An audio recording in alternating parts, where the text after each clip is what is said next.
여러분 인생의 최고의 선택, 야 내가 이거 정말 잘 결정했다, 내가 지금 생각해도 이건 잘한 선택이었어 라는 것들이 어떤 것이 있습니까? 아 내가 이 집 사기를 정말 잘했다, 아 내가 이 사업, 이 비즈니스를 하기를 잘했다, 내가 샬롯으로 이사 오기를 잘했다, 아 내가 열린교회 오기를 참 잘했다, 이런 여러 가지의 선택이 있었을 겁니다. 어떤 선택이 정말 잘했다라는 최고의 선택입니까? 저의 선택은 바로 이겁니다. 말하기 그렇지만 제 인생의 동반자 박미선, 박씨 집안의 아름다운 미, 착할성, 아름답고 착한 마음을 가진 박미선이라는 여자를 선택해서 결혼하는 것이 제 인생 최고의 선택이었습니다. 가장 잘한 것이었습니다. 아멘. 여러분도 그러시죠? 우리 남재 집사님 최고의 선택, 아멘. 우리 양상철 성도님 최고의 선택, 할렐루야. 예, 민영 목사님, 이종희 집사님 우리 최고의 선택, 우리 남자분들 다 최고의 선택, 아멘. 아멘 하셔야 답이 달라집니다. 최고의 선택인 저에게 있어서는 그렇습니다.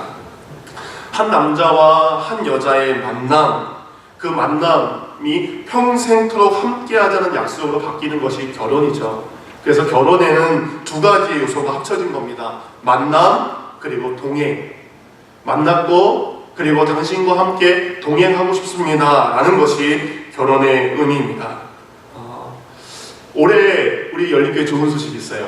우리 백승원 집사님 아드님 결혼식도 있고 6월 달에 저희 교회 노총각이었던 우리 뉴스 교사 누구죠? 한동호 형제가 6월 달에 드디어 장가를 갑니다. 그리고 우리 뒤에 얘기했던 우리 주일학교를 사역하고 있는 우리 윤성주 전도사님도 6월 달에 장가를 갑니다. 이 땅의 남자들이 장가를 갑니다. 결혼 어떻습니까? 결혼이라는 것은 아주 좋은 만남, 최고의 만남이 동행으로 이어지는 시간입니다. 그래서 우리가 결혼할 때 예전에는 이런 줄 했었죠. 신랑 신부에게 있죠.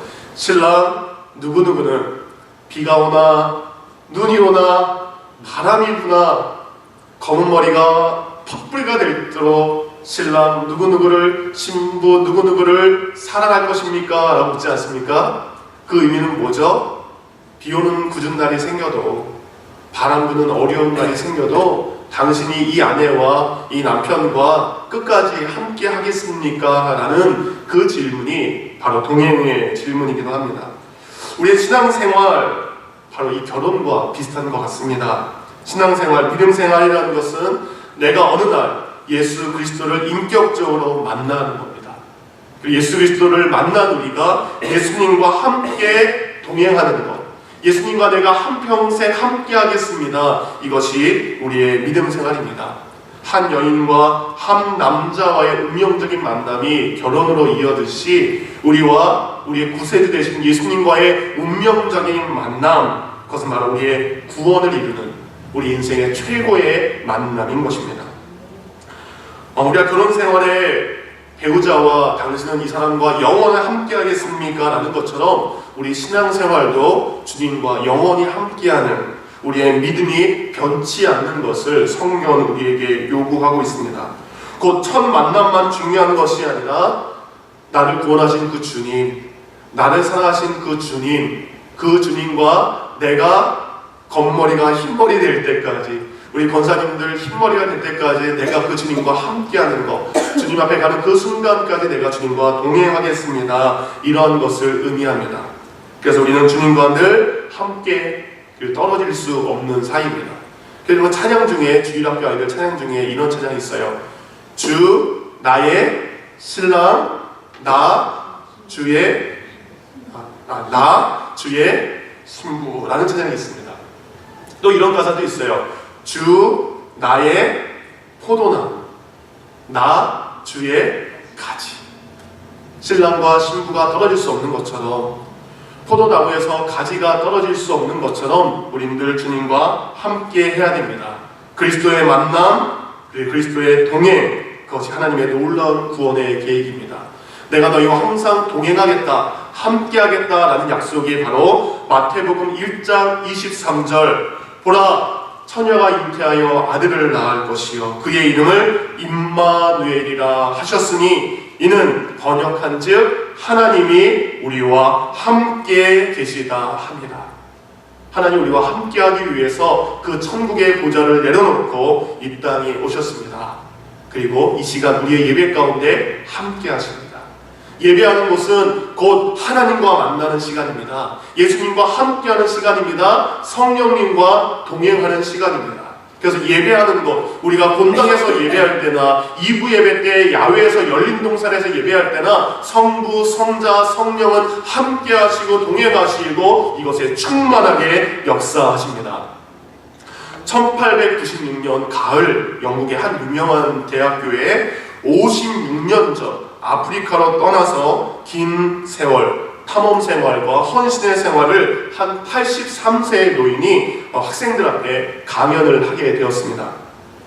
이 사람은 빅토리아 폭포를 발견했고요. 아프리카의 노예 사냥의 실태를 보고 그것을 많은 사람들에게, 많은 나라에 알려서 노예 무역을 금지하는 것에 가장 앞섰던 탐험가이자 그리고 선교사였던 바로 데이빗 리빙스턴입니다. 83세 할아버님께서 많은 이야기를 하면서 맨 마지막 결론에 이런 얘기를 하셨습니다. 전혀 다른 사고, 언어, 그리고 문화를 가진 사람들과 긴 세월을 함께하면서 제가 가장 의지할 수 있었던 것은 바로 예수님께서 제게 하신 말씀이 있었기 때문입니다. 그 말씀은 마태복음 28장 20절 말씀, 내가 이 세상 끝날까지 너와 항상 함께 하리라. 아프리카라는 땅끝에 있었지만 하나님께서는 그곳에서 나와 함께 하셨습니다. 이것이 전혀 다른 문화와 언어와 관습을 가지고 있는 그들을 섬기고 그들을 사랑할 수 있는 선교사의 삶을 살게 해준 복의 말씀이었습니다. 사랑하는 성도님들, 하나님이 여러분과 끝까지 함께 하십니다. 그리고 이 시간 함께 하십니다. 옆에 분에게 이런 말을 해주시면 좋겠어요. 하나님이 당신과 항상 함께 하십니다. 예수님이 당신과 항상 함께 하십니다. 혼자 계신 분은 예수님이 나와 항상 함께 하십니다. 셀프로 하시기 바랍니다. 오늘 성경 본문에 보면 예수님과 함께한 사람들에 대한 이야기가 나옵니다. 23절 말씀, 오늘 본문 32절 말씀. 예수께서 제자들을 불러 이르시되 내가 우리를 불쌍히 여겨두라. 그들이 나와 함께 있은즉. 예수님과 함께한 사람들이 있었습니다. 예수님의 말씀을 듣기 위해서, 예수님을 보기 위해서, 예수님의 기적을 체험하기 위해서 그들은 며칠이나 있었죠? 이미 사흘임에. 제가 2부 예배, 야외 때 아이들에게 퀴즈를 낼 거예요. 사흘이면 여러분 며칠일까요? 3일이죠. 우리 아이들이 이거 알까요? 여러분 한국의 순 우리말로 하루, 이틀에서 열흘까지 다 아십니까? 하루, 이틀, 사흘, 나흘, 닷새, 엿새, 이르되, 이래. 저도 헷갈리네요. 나흘에, 열흘. 저도 갑자기 헷갈리네요. 그래서 맞추는 아이에게 사흘이 무슨 의미인지 맞추는 아이들에게 선물을 줄게요. 가르쳐 주시게요? 가르쳐 주시게요? 근데 이게 열흘 외우기가 쉽지 않을 겁니다. 어쨌든 예수님과 그들이 3일 동안 동행했습니다. 함께 했습니다. 예수님과 함께 했고 동행했는데 지금 문제가 있어요. 문제가 생겼습니다. 어떤 문제입니까? 그 뒤에 있습니다. 그들이 나와 함께 있은지 이미 사흘임에 먹을 것이 없도다. 길에서 기진할까 굶겨 보내지 못하겠노라. 이제 39절에 예수님과 사람들이 갈릴리 바다 근처에서 3일 동안의 부흥회가 있었습니다. 3일 동안 부흥회를 함께하면서 말씀 듣고 기적을 듣고 은혜를 체험했습니다. 그런 다음에 그들이 이제 돌아가야 될 시간입니다. 오늘 본문 39절에 예수께서 무리를 흩어보내시네. 이제 제자들을, 이제 백성들을, 이제 무리들을 흩어 집으로 보내야 되는데 이미 4일 동안 그들이 은혜를 받느라고 기적을 체험하느라고 먹을 것이 없고 굶은 지 며칠 됐기 때문에 돌아가는 길에 그들의 모습에 허기졌고 그리고 그들의 모습이 기진맥진한 모습에 예수님께서 그들을 긍휼하게 보신 겁니다. 이거죠. 교회에서 말씀 잘 들었습니다. 예배 잘 드렸고요. 은혜를 받았어요. 근데 2부 예배 때 우리 열린교회 갑자기 수도가 안 나온 거예요. 갑자기 전기가 끊겼습니다. 그래서 2부 예배 친교가 없습니다 라는 광고를 만약에 했다라고 해보시기 바랍니다. 우리 성도님의 반응이 어떨까요? 집에 가자마자 막 허겁지겁 밥을 차려서 먹겠죠. 오늘 교회에서 밥도 안 줬어 하면서 이런 상황이 될 수 있을 겁니다. 한 끼 두 끼의 문제가 아니라 이들은 오랜 시간 동안 함께하면서 먹을 것이 없습니다. 우리의 상황 가운데에 예수님이 함께 하시지만 그들에게 삶의 문제가 다가왔습니다. 때로 우리가 예수님을 믿지만 예수님을 믿는다고 해서 삶의 문제가 없는 것은 아닙니다. 예수님과 이들이 분명히 함께 했습니다. 예수님과 그들이 함께 했지만 그들에게 문제가 생기고 어려운 것입니다. 이런 문제가 생길 때에 예수님은 해결하시는 분입니다. 여러분, 가정에도 문제가 생기죠. 그러면 남편은, 아내는 자신의 자리에서 그 문제를 해결하려고 하는 것처럼 우리 예수님도 문제 앞에 우리의 문제가 축복이 될 수 있도록 바꾸시는 분입니다. 제가 보니까 가정을 이끌어가는데 일방적으로 한 분만 하는 경우가 있어요. 아내에게 모든 것을 다 맡기는 분이 있고요, 남편에게 모든 것을 다 맡기는 분이 있습니다. 근데 오늘 예수님께서는 그들과 함께 하시면서 이 문제를 해결해 나가셨습니다. 오늘 그렇다면 예수님께서 굶주림의 문제, 삶의 문제를 가지고 있는 이들의 문제를 어떻게 해결하셨을까? 첫 번째는 이것입니다. 함께한 이들을 늘 긍휼한 마음으로 여기심으로 문제를 해결해 주셨습니다. 문제 해결의 첫 번째 단추는 그들을 불쌍히 여기시는 것, 그들을 긍휼하게 여기시는 것. 그 긍휼함의 문제가 나중에 해결됐을 때 즐거움으로 바뀌게 되었습니다. 32절, 내가 무리를 불쌍히 여기노라. 여러분의 자녀들이 굶고 다니면 마음이 어떠십니까? 마음이 아프시죠? 잘 얻어먹고 다녀야 되는데 아내에게, 남편이, 신랑들이 결혼해서 우리 아이들 잘 먹어야 되는데 굶으면 마음이 아프지 않습니까? 예수님도 굶기 있는 그들의 모습을 보시면서 불쌍히 여기시고 긍휼하게 여기셨습니다. 예수님께서 어떻습니까? 그 문제 앞에 너희들 잘 됐다라고 얘기하시는 분이 아닙니다. 그 문제를 같이 아파하시는 분입니다.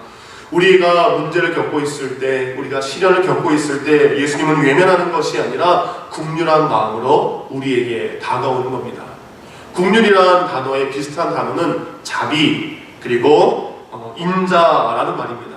인자라는 말의 한글어 국어사전적인 의미는 봅니다.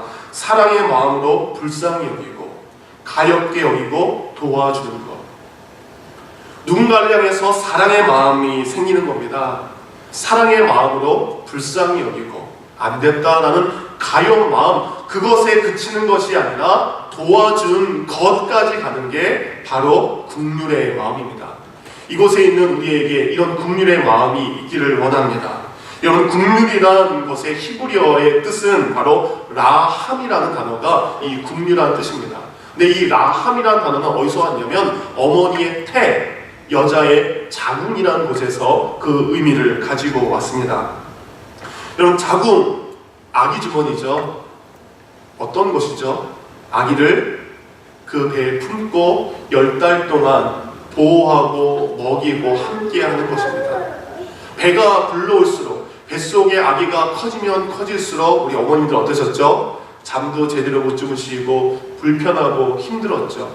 그럼에도 불구하고 내 아이이기 때문에 내 아이를 긍휼하게 여기는 마음, 사랑하는 마음으로 10달 동안 배에 품고 지내는 것, 이것이 바로 긍휼의 마음입니다. 뱃속에 아기를 사랑하는 어머니의 마음이 바로 긍휼의 마음입니다.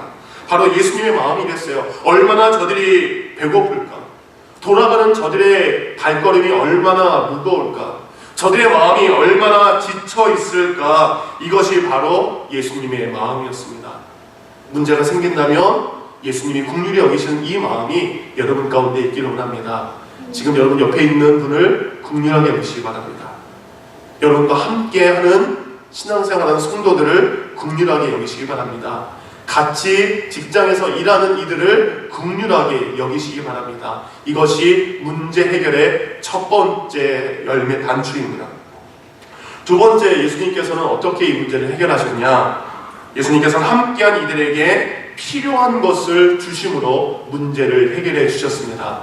그 필요가 채워졌을 때 그 문제는 오히려 문제가 아니라 감사의 조건으로 바뀌게 되었습니다.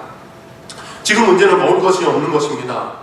근데 오늘 본문은 여러분 제가 몇 주 전에 설교했던 마태복음 14장 13절부터 나오는 오병이어의 기적과 굉장히 비슷한 면이 있습니다. 여러분 오병이어의 기적 알죠? 근데 오늘 본문은 오병이어라고 얘기하지 않습니다. 칠병이어라고 저희가 합니다. 여러분 칠병이어는 뭐죠? 떡이 7개, 물고기가 2마리. 그래서 오늘 본문 32절부터 39절까지 나오는 이 사건을 저희는 칠병이어의 사건, 오늘 본문 앞에 있는 14장은 오병이어의 사건입니다. 여러분 오병이어의 사건과 칠병이어의 사건은 각기 같은 사건이 아닙니다. 같은 사건으로 착각할 수 있지만 오늘 본문과 똑같은 본문이 마가복음에도 나옵니다. 마가복음에도 오병이어와 칠병이어의 사건이 나옵니다. 이것이 동일한 사건이었다면 마태와 마가가 각각 따로 기록할 이유가 없는 것입니다. 여러분 곰곰이 한번 생각해 보시기 바랍니다. 오병이어와 칠병이어의 다른 점이 무엇인가? 첫 번째 다른 게 뭐죠? 숫자가 다릅니다. 오병이어는 말 그대로 보리떡 5개와 물고기 2마리지만 오늘 성경에 나오는 것은 보리떡 7개와 물고기 2마리가 다릅니다. 그리고 물고기의 여러분 사이즈도 다릅니다. 오병이어의 기적은 그냥 물고기 2마리라고 나와 있어요. 근데 오늘 성경 본문을 보면은 이렇게 돼 있죠. 7개와 작은 생선 2마리. 그러니까 생선이 크기가 어떻죠? 이게 2마리야, 3마리야 싶을 정도의 작은 생선 2마리. 그 생선과 떡의 숫자가 다르게 됩니다. 여러분 남은 양도 다릅니다. 오병이어는 먹고 남은 게 몇 광줄이죠? 띠리리 광줄입니다. 12광줄입니다. 근데 오늘 37절 먹고 남은 게 몇 광줄입니까? 7광줄입니다. 근데 제가 방금 12광줄이라고 얘기했지만 정확한 본문을 보면 12바구니였고요. 여기서는 7광줄이었습니다. 바구니와 광줄의 차이가 무엇일까요? 바구니는 작은 것이고 광주리는 큰 겁니다. 사도행전 9장 25절에 보면 사도 바울이 다메섹 성을 도망가는 장면이 나와요. 성에서 도망가기 위해서 광주리를 타고 내려옵니다. 그래서 광주리라는 것은 사람이 들어갈 수 있을 정도의 사이즈가 광주리입니다. 그러니까 오늘이 더 많이 나오는 거죠. 먹은 사람의 숫자도 다릅니다. 오병이어는 몇 명 먹였죠? 여자와 어린아이를 제외한 5,000명. 근데 오늘은 몇 명입니까? 4,000명입니다. 마지막으로 기적의 장소도 다릅니다. 14장을 보면 바다를 건너 게네사렛 땅으로 가셨다라는 이야기가 나오고요. 오늘 배우사 마가단이라는 것을 여러분 성경에 막달라 마리아 아시죠? 이 막달라에서 태어난 여인 마리아 이렇게 호칭하는 건데 바로 이 막달라가 이 마가단 지경입니다. 서로 장소가 다르게 됩니다. 어쨌든 오병이어나 칠병이어나 문제는 무엇입니까? 먹을 것이 없는 것이 문제입니다. 근데 예수님께서는 이 문제를 오늘 해결하셨습니다. 문제 해결의 시작은 바로 이것이었습니다. 예수께서 이렇게 하셨습니다. 36절 떡 7개와 그 생선을 가지사 무엇하시고 축사하시고 오병이어 때와 동일하게 예수님께서는 그것을 축사 곧 기도하셨다는 겁니다. 문제 해결의 시작은 안 됐네 긍휼한 마음을 여기는 것으로 끝나는 것이 아니라 그 문제 앞에 하나님 앞에 아뢰는 것입니다. 하나님 도와주세요. 하나님 책임져 주세요. 하나님 역사해 주세요. 하나님이 함께 해주셔야 됩니다. 그 하나님의 도움을 구하는 것, 그것이 바로 문제 해결의 시작입니다. 그러기에 우리는 기도해야 됩니다. 남편들은 아내들을 위해서, 우리 아내가 우리의 자녀들을 잘 이끌어갈 수 있도록, 아내의 자리를 지켜갈 수 있도록 기도하셔야 됩니다.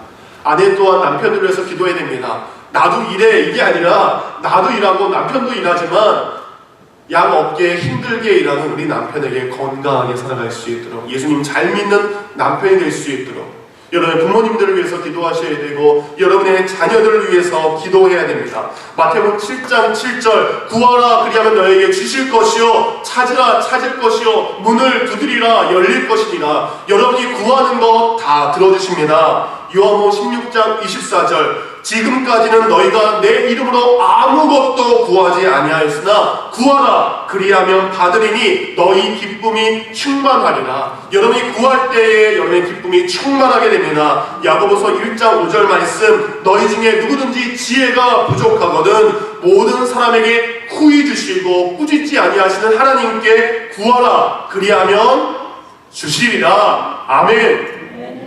축사했더니 하나님께 기도했더니 하나님께서 그 문제 해결해 주셨습니다. 기도하시기 바랍니다. 기도할 때에 그 문제를 하나님께서 기쁨의 제목으로 바꿔주십니다. 그 기도의 제목으로 이들은 세상에서 가장 맛있는 떡 요리, 빵이죠 실은 빵 요리, 세상에서 가장 맛있는 물고기 요리를 맛보았습니다.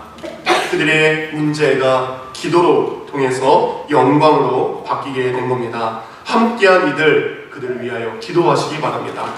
마지막 세 번째, 첫 번째는 긍휼한 마음을 가지시기 바랍니다. 그들을 위해서 기도하시기 바랍니다. 세 번째, 예수님께서는 함께한 이들이 가지고 있는 것을 사용해서 문제를 해결하셨습니다.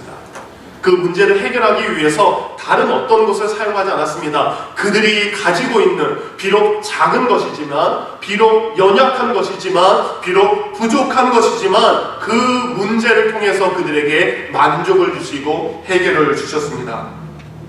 하나님께 나오는 자는 결코 주시지 않습니다. 하나님께 나오는 자는 하나님께서 배부르게 하십니다. 만족하게 하십니다. 그렇지만 하나님께서 우리에게 주시고 만족하게 하지만 우리에게는 무엇이 있어야 됩니까? 하나님께 드림과 하나님께 우리의 삶을 열심히 살아가는 헌신의 모습, 성실한 모습이 있어야 됩니다. 예수님이 묻습니다. 너희에게 떡이 몇 개나 있느냐? 예수님께서 항상 물으십니다. 예수님은 그것이 없어도 진짜로 돌이 떡으로 바뀌게 할 수 있는 능력을 가지고 계신 분입니다. 그럼에도 불구하고 오병이어때나 지금이나 예수님은 묻습니다. 너희에게 가진 것이 무엇이냐? 그것이 바로 문제 해결의 도구로 사용되는 겁니다. 애굽에서 그들이 종살이 하다가 이제는 광야에 나왔죠. 광야에서 날마다 그들이 먹고 살아가야 됩니다. 그래서 하나님께서 그들에게 만나를 주셨죠. 그리고 고기가 먹고 싶을 때는 메추라기를 주셨습니다. 그리고 잘 생각해 보세요. 만나는 이른 새벽에 하나님께서 하늘에서 내려주시는 귀한 음식이었습니다. 하나님이라면 그들이 자고 있는 천막, 텐트 안에 만나를 짠 생기게 할 수 있었을 거예요. 아니면 그들의 입에다가 짠 갖다 놓을 수 있었을 거예요. 근데 하나님께서는 어떻게 하셨습니까? 만나를 바로 그들이 있는 곳 밖에다가 내리게 하셨습니다. 너희들이 이른 아침에 일어나서 하나님께서 너희에게 주실 양식을 가지고 허리를 숙이고 손을 집어서 열심히 살아서 너희들의 하루에 먹을 양식을 너희들이 취하라는 것입니다. 그 시간에 자고 있으면, 그 시간에 게으르게 있으면 바로 그들은 먹을 것을 취하지 못하게 됩니다. 주신 것을 내 것으로 가져올 수 있는 열심과 헌신과 그들의 노력이 필요한 것입니다. 비록 우리의 작은 것이지만, 그들이 가진 보잘것없는 것이지만 그 보잘것없고 작은 것을, 그것을 가지고 와서 예수님께 드렸을 때 그 작은 것을 통해서 예수님께서는 역사하셨습니다. 때로는 어린아이들의 기도를 통해서 역사하십니다. 때로는 눈물 흘리는 어머니의 기도를 통해서 그 가정을 살리십니다. 때로는 직분을 맡지 않았지만 때로는 교회를 사랑하는 평신도 한 사람을 통해서 교회가 바뀌어지기도 합니다. 아빠들의 헌신과 수고와 노력이 그 가정을 살리기도 합니다. 여러분이 가지고 있는 그것이 비록 작은 것이라 할지라도 그것을 주님께 드린다면 하나님은 그것을 통해서 문제 해결의 도구로 사용하십니다. 오늘 우리가 예배를 드리죠. 여러분, 이 예배를 드리기 위해서 많은 사람의 헌신과 봉사의 손길이 있다는 것을 우리는 알아야 됩니다. 파워포인트를 준비하고 찬양을 준비하고 교회를 깨끗이 하고, 이따 예배드리는 2부 예배, 열린 동산도 마찬가지입니다. 저 예배를 드리기 위해서 누군가는 열심히 어저께 와서 오늘 이른 아침에 와서 풀을 치우고 의자를 나누고 했기 때문에 예배를 드릴 수 있는 것입니다. 곧 사랑하는 가정의 헌신과 수고가 그 가정을 살아갈 수 있는 축복의 도구가 되고 아름다움의 도구가 됩니다. 오늘 문제가 있었던 그들의 장소는 축제 현장이 됩니다. 굶어 죽겠습니다 라고 하는 그들이 어떻습니까? 제자들이 나눠준 그 음식을 먹고 다 배불리 먹고 만족하는 삶을 살게 되었습니다. 문제가 함께 기쁨을 나누는 성도의 삶으로 바뀌게 되었습니다. 사랑하는 성도님들, 사도행전 3장 8절에 보면 베드로와 요한이 성전으로 들어가게 됩니다. 근데 나면서부터 걷지 못한 한 사람이 성전 미문에 앉아서 구걸하게 됩니다. 그때 베드로와 요한이 그를 보고 주목합니다. 무엇을 얻을까 구하는 그에게 원하는 것이 무엇이냐? 그때 베드로가 이야기합니다. 은과 금은 내게 없거니와 내게 있는 이것을 내게 주노니 곧 나사렛 예수 그리스도의 이름으로 일어나 걸으라. 7절 말씀, 오른손을 잡아 일으키니 발과 발목이 곧 힘을 얻고 뛰어서서 걸으며 그들과 함께 성전으로 들어가서 걷기도 하며 뛰기도 하며 하나님을 찬송하니. 성전 미문에 앉아있는 그 사람의 문제는 바로 예수 그리스도를 만난 베드로의 손길을 통해서 그 문제가 해결이 되었습니다. 오늘 예수를 통해서 수많은 사람들이 4,000명, 여자와 어른까지 합치면 바로 15,000명 정도 되는 사람들이 그들의 배가 배불리 먹는 놀라운 기적을 체험했던 것처럼 나사렛 예수 그리스도의 이름은 우리의 문제를 해결하고 우리 인생의 문제를 기쁨으로 제목으로 바꾸실 놀라운 능력의 주님인 줄 믿습니다. 함께한 이들, 그들을 긍휼하게 여기셨던 것처럼 여러분과 함께하는 가족, 성도들을 긍휼하게 여기시기 바랍니다. 함께한 이들의 필요를 예수님께서 채워주셨던 것처럼 기도로서 그들의 필요를 채우시고 응답을 이루어가시기 바랍니다. 함께한 이들의 가진 것, 비록 작은 것이지만 그 작은 것을 주님께 드림으로 문제 해결이 있었던 것처럼 여러분의 작은 것이라도 그 나사렛 예수 그리스도의 큰 능력이 그것을 통해서 기적이 일어나는 도구가 될 줄 믿습니다. 그 기적을 체험하시는 귀한 성도가 되기를 우리 주 예수님의 이름으로 축원합니다. 기도하겠습니다.